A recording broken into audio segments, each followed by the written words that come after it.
अस्सलाम वालेकुम। आज हम बनाएंगे कोफ्ते। कोफ्ते बनाने के लिए मैंने सिर्फ चिकन का कीमा लिया।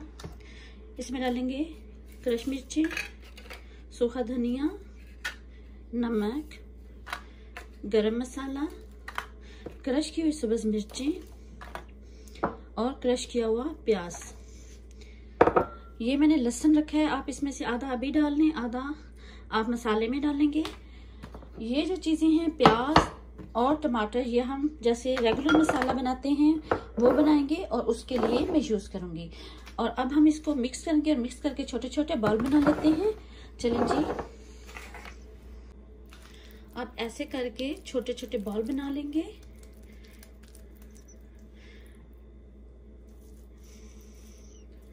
बहुत बड़े मत बनाइएगा क्योंकि मैं फ्राई नहीं करूँगी। कुछ लोग फ्राई करके बनाते हैं, फ्राई करके नहीं बनाऊंगी,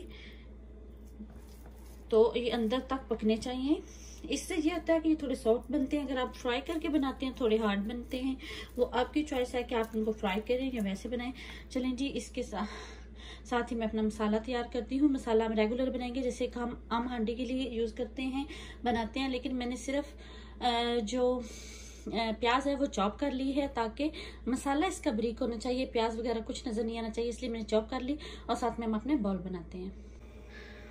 हमने ऑयल गर्म होने के लिए रख दिया है। और एक ध्यान रखिएगा कि इसमें ऑयल भी ज़्यादा नहीं डालना। अब हम प्याज भी डाल देंगे और मसाला बना लेंगे जी। हमने जो थे मिक्सचर के बॉल बना लिए हैं और साथ में आपको दिखाती हूँ कि हम मसाला तैयार कर रहे हैं जो। और एक बात आपको बताना भूल गई थी कि आपने जितना नमक मिर्च डालते हैं मसाले में उससे आपने आधा डालना है, क्योंकि आधा हम कीमे के मिक्सचर में डाल चुके हैं। ये माइंड में रखिएगा, ऐसा ना हो कि आपकी नमक और मिर्च का टेस्ट ज़्यादा हो जाए। चलें, ये हम मसाला बना रहे हैं और इसमें जो रेगुलर मसाला बनाते हैं किसी भी हांडी के लिए वैसे ही बनाएंगे। लेकिन ध्यान ये रखिएगा कि नमक और मिर्च जितना आप पहले डालते हैं उससे आधा डालेंगे, क्योंकि आधा हम डाल चुके हैं। चलें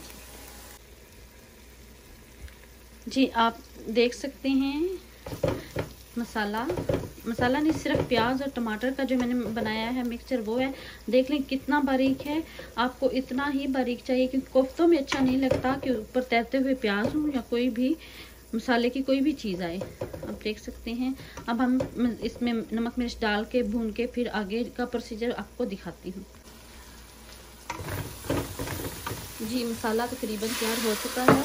अब हम क्या करेंगे,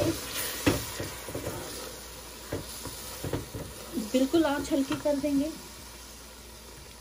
पानी में थोड़ा सा और डालूंगी।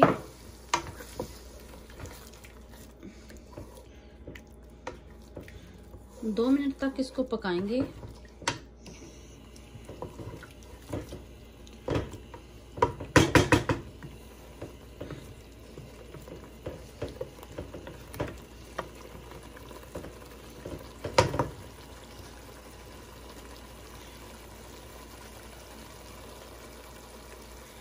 बिल्कुल आंच हल्की करके बहुत एहतियात से, बहुत आराम से आप कोफ्ते रख देंगे।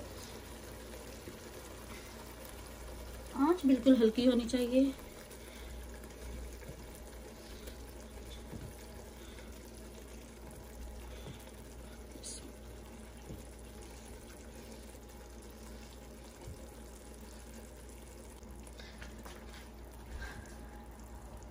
कोफ्ते इस तरह रख के आंच हल्की करके आपने इसको दम पे रख देना है। अभी चम्मच बिल्कुल नहीं हिलाना। अगर आप चम्मच हिलाएंगे तो आपके कोफ्ते टूट जाएंगे। बिल्कुल आराम से आपने डालने हैं और आंच हल्की करके दम पे रख देना है। तकरीबन 5-10 मिनट गुजरने के बाद, क्योंकि आंच हल्की है नीचे से नहीं लगेगा, 5-10 मिनट के बाद हम इनको पलट लेंगे।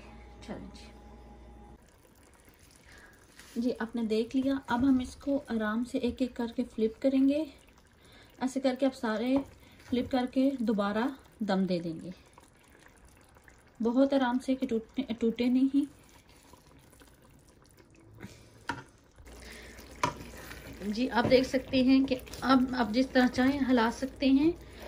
पहले हमें थोड़ा हल्के हाथों से हिलाना पड़ा, लेकिन अब तकरीबन ये थोड़े से हार्ड हो चुके हैं। लेकिन इस लम्हे इसमें पानी डाल के इसको पका लेंगे ताकि अच्छी तरह से अंदर तक मसाला जाएगा और बहुत मज़े की बनेगी जी। यहाँ पे पानी ड्राई हो चुका है और अब मैं इन कोफ्तों को थोड़ी देर के लिए भूनूंगी और उसके बाद हम पानी डाल के इनको बना लेंगे। जो हमें फाइनल ग्रेवी चाहिए होगी, जितना हमें इसमें चाहिए ग्रेवी चाहिए, शोरबा चाहिए, उतना हम रख लेंगे।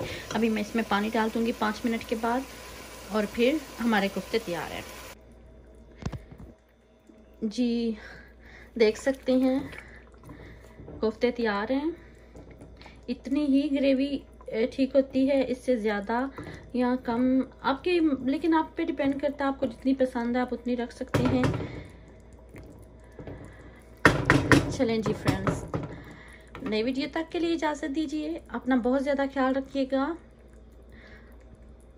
ओके जी, अल्लाह हाफिज़।